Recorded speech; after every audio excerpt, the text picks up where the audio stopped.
আমাদের আজকের এই অষ্টমতম নাট্যমেলার যে আয়োজন করা হয়েছে বাক্সা প্রাক্তন নাট্যজন যেটা করেছে, আপনার এই আয়োজন এবং আমাদের এই সমস্ত বিষয় আপনার কেমন লাগলো যদি একটু বলেন। না, আয়োজন তো খুবই সৎ চেষ্টা করেছেন আপনারা, এটা নিয়ে কোনো সন্দেহ নেই। খুবই ভালো, আপনাদের আন্তরিকতার কোনো তুলনা নেই।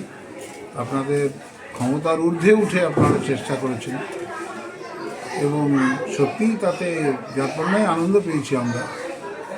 কারণ নাটকের শুরুতে যে সমস্ত লোকনাটকগুলো হলো, হ্যাঁ, অঙ্গন নাটক হলো, তাতে খুব ভালো ভালো পারফরমেন্স দেখলাম, ভালো লেগেছে। এটা একটা মেলার মতো আকার নিয়েছে বটে, কিন্তু সত্যিকারের প্রসেমিয়াম ড্রামা করতে গেলে মানে কী হচ্ছে, আয়োজনগুলো আরও একটু পারফেকশন দরকার। যেমন ধরুন মঞ্চটা আর একটু বড় দরকার, আর একটু প্লেন দরকার, আর একটু বেশি পরিমাণে লাইট অ্যান্ড সাউন্ড দরকার।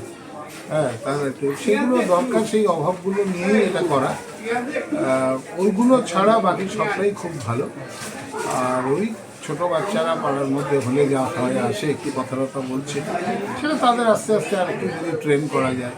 আদারওয়াইজ আপনাদের চেষ্টা খুবই আন্তরিক, খুবই শখ এবং খুব নির্ভীক।